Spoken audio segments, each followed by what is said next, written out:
Você que está cursando o ensino básico, vai prestar concurso público ou simplesmente se interessa pelo assunto, seja bem-vindo ao canal. Eu sou o professor Sinoel, a aula é de Geografia, o conteúdo Demografia, aula completa.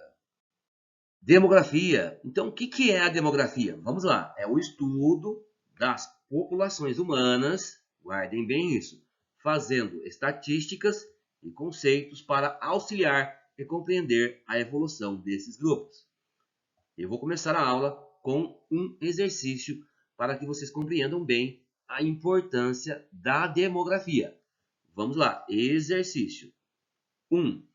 A demografia é uma ciência muito importante, entre outros para... Vejam bem, esses conceitos e indicadores demográficos, como a expectativa de vida ou esperança de vida ao nascer, o crescimento populacional, o crescimento vegetativo, a taxa de mortalidade, a taxa de natalidade, a população absoluta, a taxa de fecundidade, todos esses conceitos e indicadores vão colaborar para que os governos federal, estadual, municipal consigam elaborar políticas públicas nas áreas da saúde, do saneamento básico, da assistência social, do acesso à educação, nos índices de indicadores de violência, ou seja, todos esses indicadores vai colaborar para fornecer subsídios para a formulação de políticas públicas. Por isso é muito importante a demografia. Guardem bem isso, pois cai muito nas provas. Taxa de natalidade, taxa de mortalidade, crescimento vegetativo e crescimento populacional ou demográfico. Taxa de natalidade é o número de nascidos vivos em uma população expresso por 1.000 habitantes em um ano. Informação muito importante. Para achar a taxa de natalidade, é necessário fazer essa conta. O número de nascimentos vezes 1.000, dividido pelo número de habitantes. Então, vamos supor que no local A, que tem 10.000 habitantes, nasceram 200 pessoas, vezes 1.000. Vamos fazer essa conta. Vamos cortar 3 zerinhos aqui embaixo, 3 zerinhos lá em cima, mais um zerinho aqui embaixo, mais um zerinho lá em cima. Sobrou 20. Ou seja, achamos a taxa de natalidade, que é 20. Lembrando que a taxa de natalidade é por 1.000 habitantes em um ano. E como no nosso exemplo tem 10.000 habitantes, vamos ter os 200 nascimentos. E a mesma coisa serve para a taxa de mortalidade. Vamos supor que no local B tem 10.000 habitantes. Morreram 100 pessoas, vezes 1.000. Vamos fazer essa conta. 3 zerinhos aqui embaixo, 3 zerinhos lá em cima. Vamos cortar mais um zerinho aqui embaixo, mais um zerinho lá em cima. Sobrou 10. Achamos a taxa de mortalidade. Lembrando que a taxa de mortalidade é por 1.000 habitantes em ano. Ou seja, como no nosso exemplo tem 10.000 habitantes, vamos ter aqui as 100 mortes. Crescimento vegetativo ou natural será positiva quando o número de habitantes for superior ao número de mortes, ou negativo se o número de mortes for superior ao de nascimentos. Vamos entender isso. Vejam só o local C. No local C, a taxa de natalidade é de 20, já a de mortalidade de 10. Então, vamos ter aqui um crescimento vegetativo ou natural positivo, já que 20 menos 10 é igual a 10 positivo. Já no local D, a taxa de natalidade é de 10 e a de mortalidade é 20. Então, vamos ter aqui um crescimento vegetativo ou natural negativo, já que 10 menos 20 é igual a menos 10. Crescimento populacional ou crescimento demográfico é a mudança positiva do número de indivíduos de uma população. Nesse caso, mais a migração. Vamos entender isso. Local F. Exemplo. Com crescimento vegetativo negativo. Ou seja, a taxa de natalidade 10 e a taxa de mortalidade 20. Portanto, um crescimento vegetativo de menos 10. No entanto, esse local recebeu 20 migrantes. Logo, o saldo vai ser positivo de 10 habitantes, ou seja, vai ter um crescimento populacional ou demográfico. Isso acontece em lugares desenvolvidos. Exemplo, alguns países da Europa, que têm um crescimento vegetativo negativo, mas, por receberem migrantes, acabam tendo um crescimento populacional. Exercícios 1. As taxas de natalidade e de mortalidade representam importantes elementos estatísticos para a compreensão da dinâmica populacional no que concerne ao seu. Então, nós vimos que a junção da taxa de natalidade e mortalidade vai nos dar o crescimento natural. Resposta alternativa B. 2. Sobre as taxas de natalidade e mortalidade,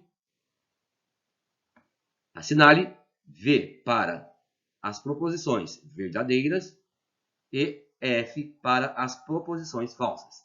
Vamos lá. 1. A taxa de natalidade representa a média de filhos por mulher ao longo do seu próprio período fértil? Informação falsa, já que a taxa de natalidade não se refere a isso. Isso se refere à taxa de fecundidade. Então, falsa. 2. Taxa de mortalidade representa o número de mortes ocorridas no período de 1 ano a cada 1.000 habitantes? Informação verdadeira. 3. A taxa de mortalidade infantil representa o número de crianças que morrem até completar 10 anos de idade, calculado até 1.000 crianças? Informação falsa, já que a mortalidade infantil é o termo que define o óbito de crianças no primeiro ano de vida. 4. Crescimento vegetativo representa a diferença entre a taxa de natalidade e a taxa de mortalidade. Informação verdadeira. Logo, resposta alternativa B. População relativa ou densidade demográfica. Povoado refere-se à distribuição da população sobre o espaço da divisão da população total pela área do local considerado. Eu elaborei algumas atividades para que vocês consigam compreender melhor o conteúdo. E depois nós vamos analisar situações reais. Vamos lá. Vejam o local A. O local A tem 16 habitantes vivendo numa área de 4 km². E o local B também tem 16 habitantes vivendo também numa área de 4 km². Ou seja, tanto o local A como o local B têm o mesmo número de habitantes e o mesmo tamanho de território. No entanto, observem que no local A, os habitantes estão melhores distribuídos pelo espaço do que o local B. E mesmo assim, a densidade demográfica dos dois locais vai ser de 4 pessoas por km². E isso acontece porque a população relativa ou a densidade demográfica está relacionado à divisão da população total. Muito importante isso. Pela área do local considerado. Guardem bem essa informação. Inclusive, vamos fazer mais atividades. Vejam o local C. O local C tem 16 habitantes vivendo numa área de 4 km². Logo, a sua densidade demográfica vai ser de 4 habitantes por km². Já no local D, tem 8 habitantes vivendo numa área de 4 km². Logo, a sua densidade demográfica vai ser de 2 habitantes por km². Portanto, no local C, tem mais habitantes vivendo por km². E isso acontece também nos países, nos municípios, nas regiões. Vejam só a Índia. A Índia, que tem uma população de mais de 1 bilhão de habitantes, vivendo numa área de mais de 3 milhões de km². Portanto, vai ter uma densidade demográfica de 413,7 habitantes vivendo por quilômetro quadrado. Ou seja, a Índia é bem povoada. Tem muitos habitantes vivendo por quilômetro quadrado. Diferente do Brasil, que mesmo tendo uma população de mais de 203 milhões de habitantes, vivendo numa área de mais de 8 milhões e meio de quilômetros quadrados, vai ter a sua densidade demográfica de 23,8 habitantes por quilômetro quadrado. Bem pequena diante da Índia. E isso acontece porque o Brasil tem um imenso território diante da sua população. Por isso, o Brasil não é considerado povoado, já que tem bastante espaço sobrando. E isso também acontece nas regiões. Vejam a região sudeste, que tem uma população de mais de 84 milhões de habitantes, vivendo numa área de mais de 924 mil quilômetros quadrados. Ou seja, vai ter uma densidade demográfica de 91,76 habitantes por quilômetro quadrado. Tem bastante gente vivendo por quilômetro quadrado, principalmente se comparado à região norte, que tem uma população de um pouco mais de 17 milhões de habitantes, vivendo num imenso território de mais de 3 milhões de quilômetros quadrados. E isso vai fazer com que a sua densidade demográfica seja de 4,5 habitantes por quilômetro quadrado. Ou seja, poucas pessoas vivendo por quilômetro quadrado, principalmente se comparar com a região sudeste. População absoluta, populoso, número total de habitantes em um determinado local, país, cidade, estado, continente. Vejam só o Brasil, que segundo o censo de 2022, tem uma população de um pouco mais de 203 milhões de habitantes. Ou seja, o Brasil é considerado populoso, já que o seu número total de habitantes é alto, diferente da Islândia, que tem uma população de um pouco mais de 364 mil habitantes. Ou seja, a Islândia não é considerada um país populoso. Atenção, pois tem diferença. Uma coisa é a população absoluta, que está relacionado ao número total de habitantes em um determinado local. Foi o que nós acabamos de ver. Diferente da população relativa. Nesse caso, tem a divisão da população total pela área do local considerado. Ou seja, na população relativa vai entrar a área do local considerado, por isso, relativo. Vamos fazer exercícios para que vocês compreendam melhor o conteúdo. 1. A distribuição populacional no território brasileiro ocorre de forma irregular, sendo algumas regiões com muitos habitantes e outras com população pequena. A região brasileira mais populosa e povoada é, vejam que essa região é a região sudeste. Resposta alternativa B. 2. A demografia é uma ciência que se baseia nos estudos da população em geral. O número total, muita atenção, de indivíduos que habitam um determinado local é chamado de, vejam que nesse caso está falando somente do número total, ou seja, da população absoluta. Resposta alternativa D. 3. Embora o Brasil esteja colocado entre os países mais populosos do mundo, quando se relaciona sua população total com a área do país, obtém-se um número relativamente baixo. Muito importante. A essa relação da população versus área, damos o nome de, ou seja, nesse caso, estamos falando da população relativa ou da densidade demográfica. Resposta alternativa C. Relação crescimento vegetativo ou natural e crescimento populacional ou demográfico. Para compreender bem essa relação, vamos usar esse exemplo. Um local com 1000 habitantes. Nesse local, a taxa de natalidade foi de 100, já a de mortalidade de 50. Logo, um saldo de 50 habitantes.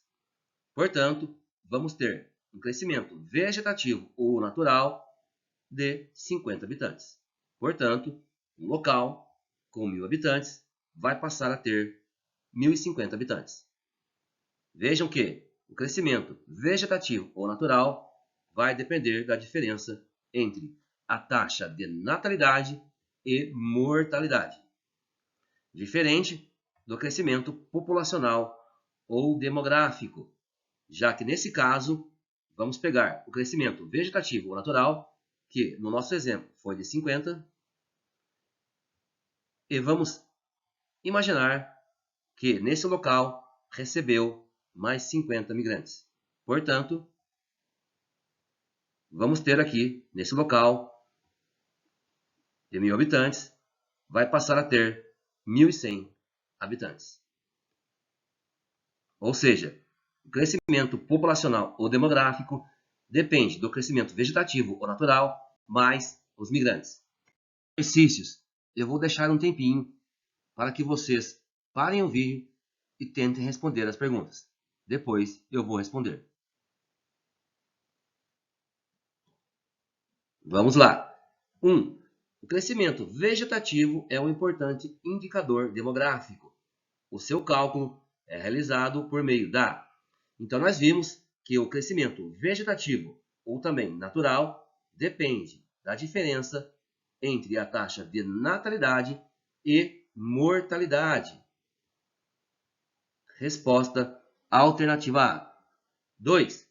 Quando o número de nascimento é maior, muita atenção aqui, que o número de mortes dentro de uma mesma população ocorre o chamado, vejam só, então até coloquei um exemplo aqui embaixo. Se eu tenho uma taxa de natalidade de 100 e de mortalidade de 50, vamos ter aqui um crescimento vegetativo positivo. Logo, alternativa B. Transição demográfica. Para entender bem o conteúdo, é legal saber o significado dessas duas palavras, transição e demografia. A transição é a passagem de estado de coisas para outra. Já a demografia, a ciência que investiga as populações. Então, ligando essas duas palavrinhas, vamos compreender que a transição demográfica relaciona-se às variações nas taxas de mortalidade e natalidade. Inclusive, quem não sabe o que significam essas duas taxas, tem aula aqui no canal, em uma dada sociedade. Mas, por que isso acontece? E como isso acontece? Vamos lá. A transição demográfica vai acontecer aqui através dos estágios, que são eles: a pré-transição demográfica, a aceleração demográfica, a desaceleração demográfica e a estabilização demográfica. Vamos conhecê-los. Vejam a taxa de natalidade na pré-transição demográfica. Nessa transição, a alta taxa de natalidade, ou seja, nascia-se muita gente. A população era grande na área rural. No entanto, observa-se que a taxa de mortalidade também era grande. Afinal, as condições de vida eram precárias. Falta de acesso à saúde, ou seja, uma alta mortalidade. Vejam que nessa transição vai ter um pequeno crescimento populacional, já que nascia-se muita gente, mas também morria-se muita gente. Diferente da aceleração demográfica, pois aqui já tem aqui umas melhores condições de vida. Avanços na saúde, com mais acesso aos cuidados médicos, saneamento básico. Consequência, redução da taxa de mortalidade. Ou seja, já estamos aqui transitando, já que começou a diminuir a mortalidade. E aqui nós vamos ter o aumento da expectativa de vida.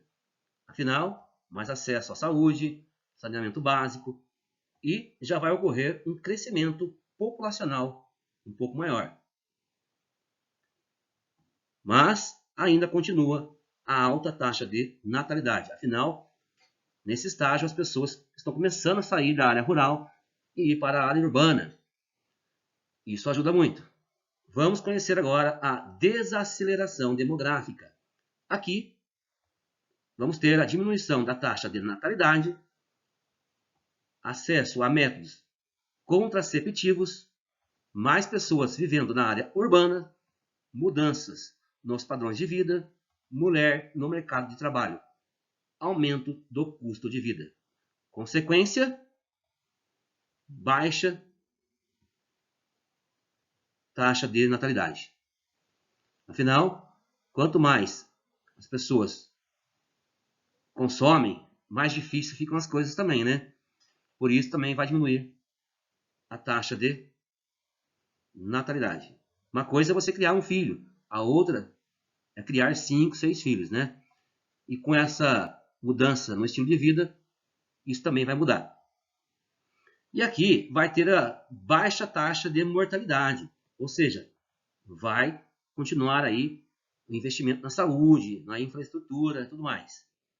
Mais acesso à saúde e melhores condições de vida. Vamos conhecer agora a estabilização demográfica. A estabilização demográfica, vamos ter baixas taxas de natalidade. Inclusive, tem alguns países que já estão até fornecendo um auxílio financeiro para que as pessoas tenham mais filhos. Diminuição da população por causa disso. Vejam como está nascendo bem menos pessoas. Por isso, esse incentivo.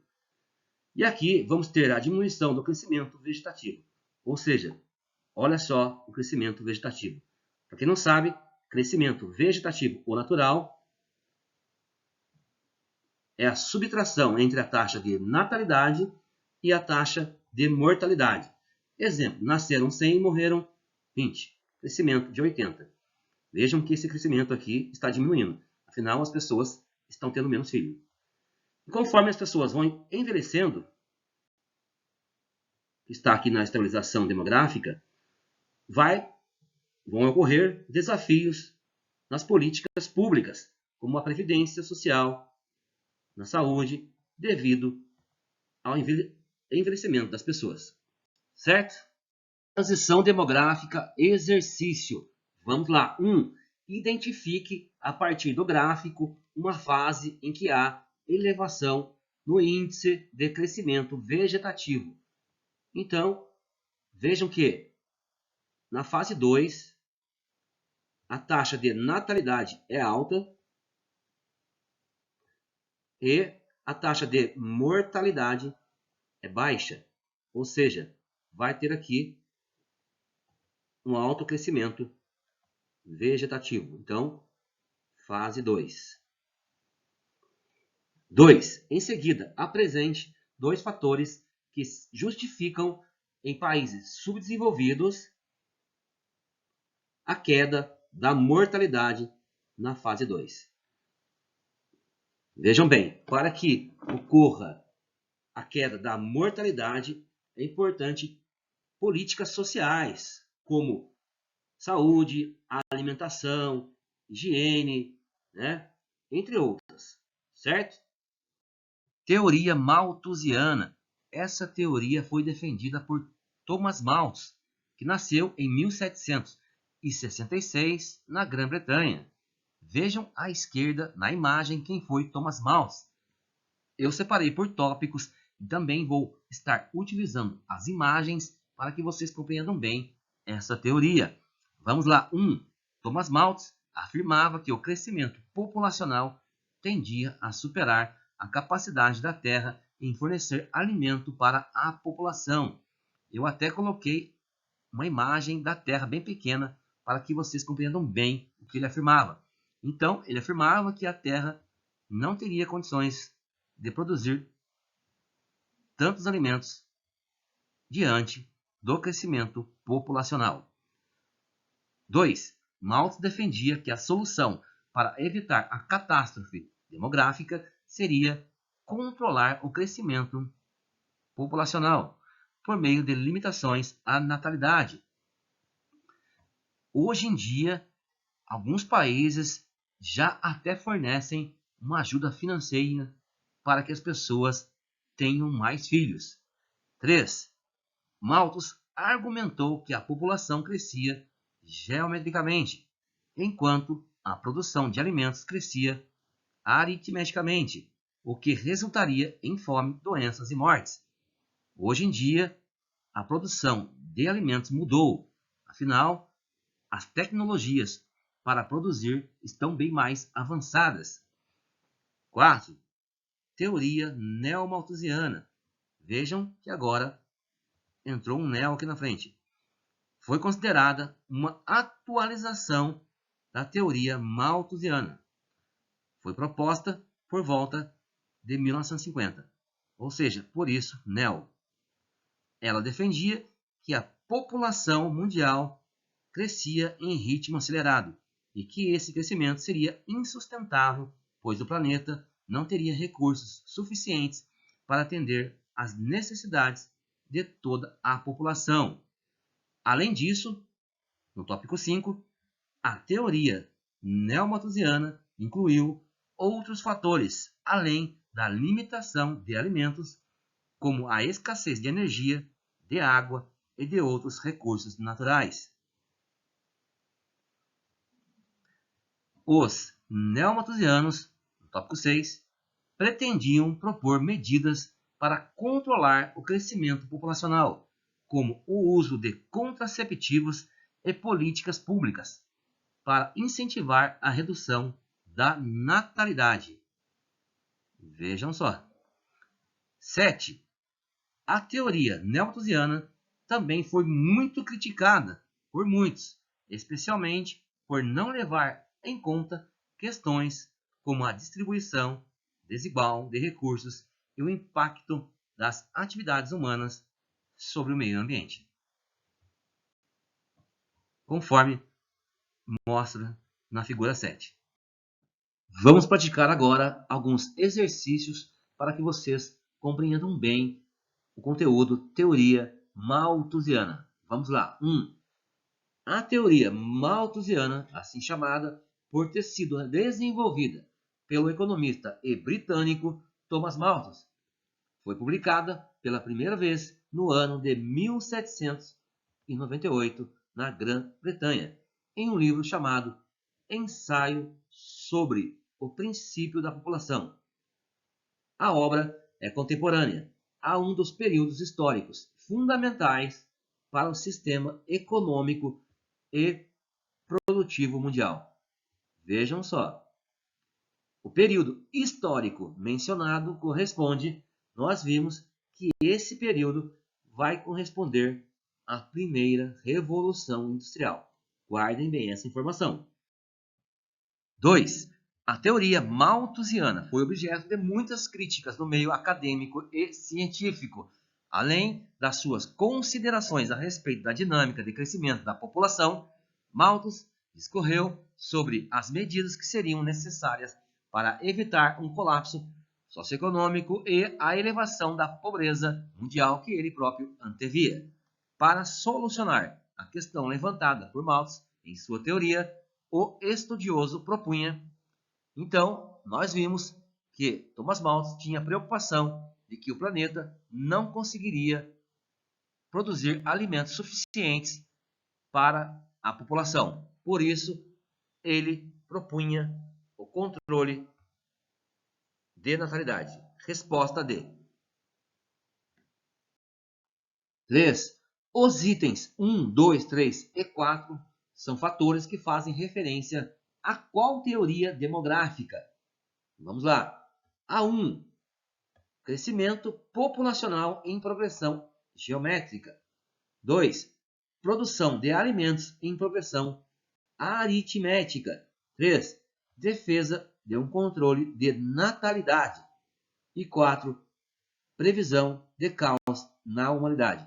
Nós vimos que todos esses itens são fatores que fazem referência à teoria malthusiana.